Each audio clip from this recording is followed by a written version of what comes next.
Canada is a diverse country.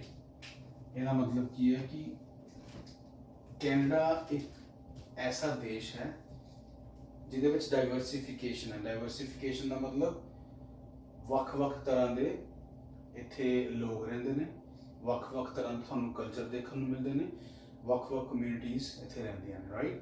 So it is a diverse country. ਹੁਣ ਇੱਥੇ ਆਪਾਂ ਜਿੱਦਾਂ ਪਿਛਲੀ ਡੈਫੀਨੇਸ਼ਨ ਦੇ ਵਿੱਚ ਆਪਾਂ ਹੂ ਦੀ ਹੈਲਪ ਨਾਲ ਵੀ ਟਰਾਈਡ ਟੂ ਅੰਡਰਸਟੈਂਡ ਸਬਜੈਕਟ, ਅਸੀਂ ਹੂ ਦੀ ਹੈਲਪ ਨਾਲ ਸਬਜੈਕਟ ਨੂੰ ਸਮਝਣ ਦੀ ਕੋਸ਼ਿਸ਼ ਕੀਤੀ। In a similar manner, we are endeavoring to understand the second definition। ਅਸੀਂ ਦੂਜੀ ਡੈਫੀਨੇਸ਼ਨ ਨੂੰ ਸਮਝਣ ਦੀ ਕੋਸ਼ਿਸ਼ ਕਰਦੇ ਹਾਂ। ਦੂਜੀ ਡੈਫੀਨੇਸ਼ਨ ਸਬਜੈਕਟ ਦੀ ਕੀ ਹੈ? ਸਬਜੈਕਟ ਤੋਂ ਮਤਲਬ ਵਿਸ਼ਾ, ਵਿਸ਼ੇ, ਠੀਕ ਹੈ। ਸੋ ਇੱਥੇ ਸਾਡਾ ਸਬਜੈਕਟ ਦੀ ਦੂਜੀ ਡੈਫੀਨੇਸ਼ਨ ਐਪਲੀਕੇਬਲ ਹੈ ਅਬਾਊਟ ਵਿਚ ਵੀ ਟਾਕ। ਹੁਣ about whom we are talking, ਠੀਕ ਹੈ ਜੀ। ਇੱਥੇ ਵੀ who ਤੋਂ ਆਪਾਂ ਸਮਝ ਸਕਦੇ ਹਾਂ ਜਾਂ whom ਤੋਂ ਸਮਝ ਸਕਦੇ ਹਾਂ ਕਿਹਦੇ ਬਾਰੇ ਗੱਲ ਹੋ ਰਹੀ ਹੈ? ਕੈਨੇਡਾ ਬਾਰੇ ਗੱਲ ਹੋ ਰਹੀ ਹੈ, ਠੀਕ ਹੈ। So Canada is a diverse country, right. Which is a diverse country? Canada. So who is diverse? ਹੁਣ ਇੱਥੇ ਆਪਾਂ ਨੂੰ ਕੈਨੇਡਾ ਉਸ ਗੱਲ ਦਾ ਜਵਾਬ ਦੇ ਰਿਹਾ। ਸੋ ਇੱਥੇ ਆਪਣੀ ਦੂਸਰੀ ਡੈਫੀਨੇਸ਼ਨ ਜਿਹੜੀ ਹੈ ਉਹ ਇੱਥੇ ਐਪਲੀਕੇਬਲ ਹੋ ਰਹੀ ਹੈ।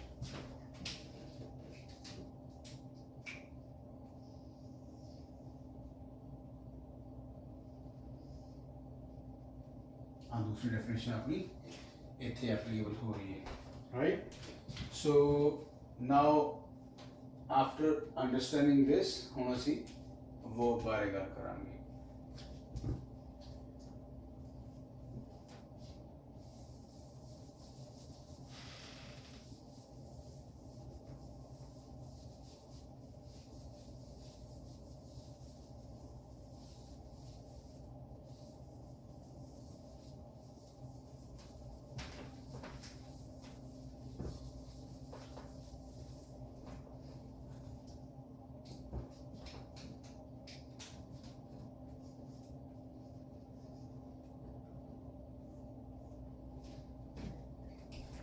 Now we'll endeavor to comprehend the definition verb। वैसे तो इंग्लिश का हर कंसैप्ट ही इन्ना डीप है कि असी जो समझन लग जाइए तो we have to do a lot of research and development into that। But to start off with असी क्योंकि बहुत beginning तो start कर रहे हैं तो असी बहुत slow चलांगे। And kindly comment in the comment section जो थानू लगे कि मैं थोड़ा फास्ट चलिया तो जे थानू लगता है मैं फास्ट चलिया तो I keep this in mind तो मैं अगली वीडियो चूँ स्लो करने की कोशिश करूँगा। हुण वर्ब की हुंदा है जिद्दां असी अपनी होर लैंग्वेजेस हिंदी पंजाबी दे विच या अदर रीजनल लैंग्वेजेस दे विच we use to study verb means क्रिया इन हिंदी, क्रिया in Punjabi and action in English। Action in English। ਜਦੋਂ ਕੋਈ ਕੰਮ ਹੁੰਦਾ ਹੈ ਜੇ ਮੈਂ ਲੇਮਨ ਲੈਂਗੁਏਜ ਆਵਾਂ ਜਾਂ ਹੋਰ ਬੇਸਿਕ ਪੰਜਾਬੀ ਲੈਂਗੁਏਜ ਸਮਝਾਉਣ ਦੀ ਕੋਸ਼ਿਸ਼ ਕਰਾਂ ਤਾਂ ਕੰਮ, ਰਾਈਟ। ਸੋ ਐਕਸ਼ਨ ਕਿਰਿਆ ਜਿਹੜੀ ਹੈਗੀ ਹੈ ਉਹ ਵਰਬ ਨੂੰ ਡਿਨੋਟ ਕਰਦੀ ਹੈ। For example,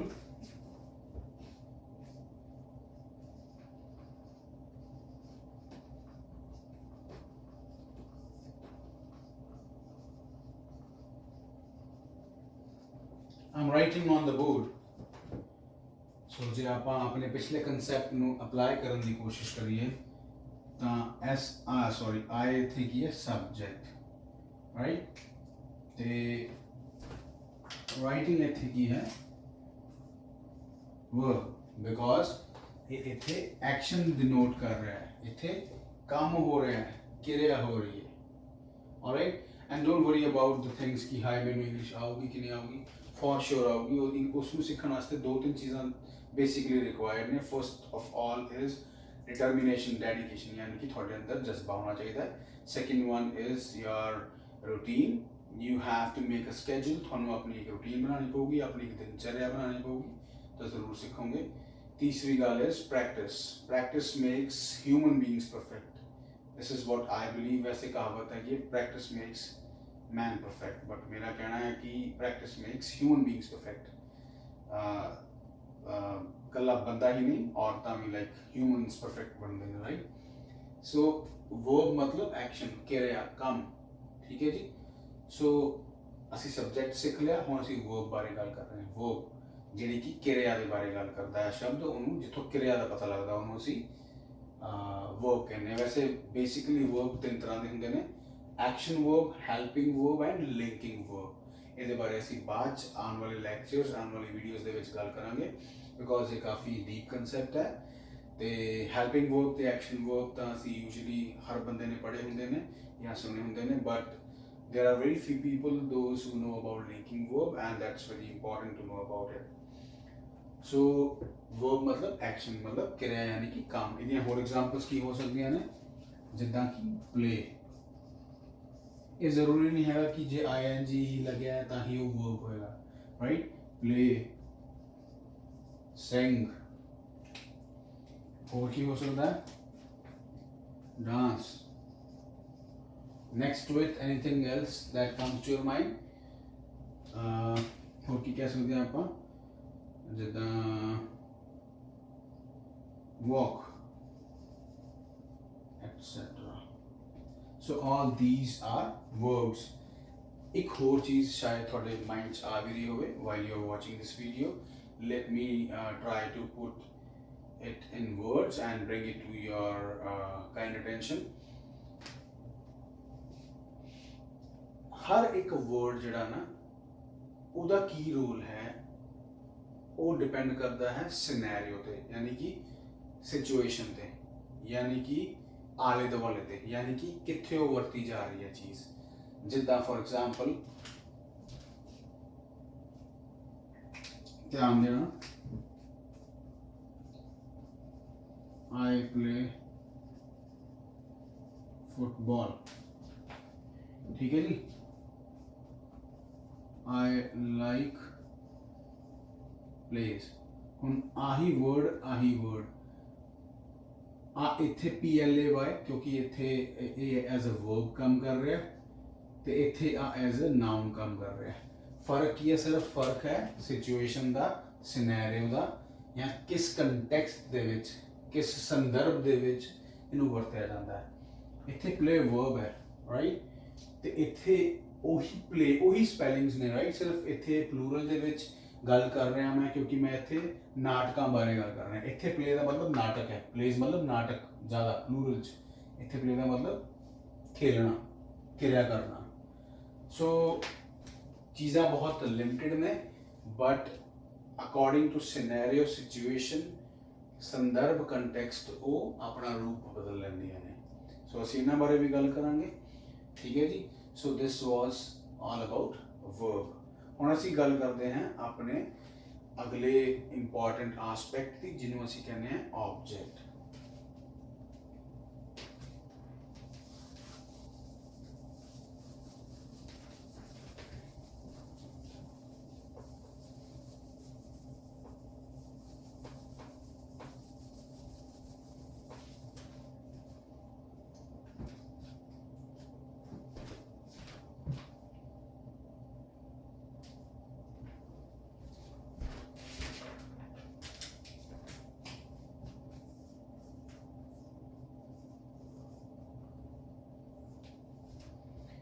ऑब्जेक्ट पंजाबी दे विच वस्तु, हिंदी में भी वस्तु.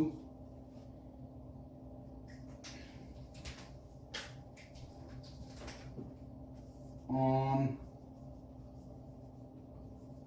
which an action is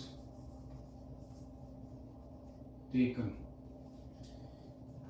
I'll request you all to kindly commemorate these terms, kindly remember these definitions. मैं बेनती करूँगा कि तुसी आ सारी definitions जिद्दां कि subject तो मैं दसी सी पहला दो definitions, doer of action ते about which या whom we talk, फिर मैं थानू वर्ब बारे दस्या, एक्शन वर्ड्स ਜਿਹੜੇ वर्ड्स ਉਹ ਸ਼ਬਦ ਜਿਹੜੇ ਐਕਸ਼ਨ ਡਿਨੋਟ ਕਰਦੇ ਨੇ, ਕੰਮ ਜਾਂ ਕਿਰਿਆ ਬਾਰੇ ਦੱਸਦੇ ਨੇ, ਉਹਨਾਂ ਨੂੰ ਅਸੀਂ ਵਰਬ ਕਹਿੰਦੇ ਆ।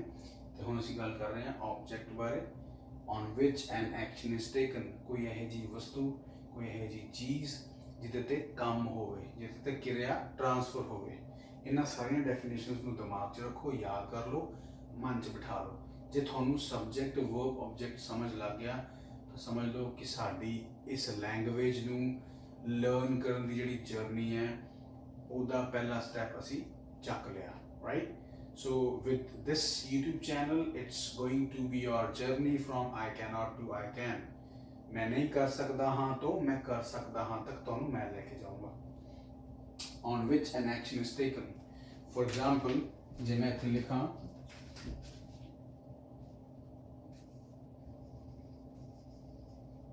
sender drives car daily, right?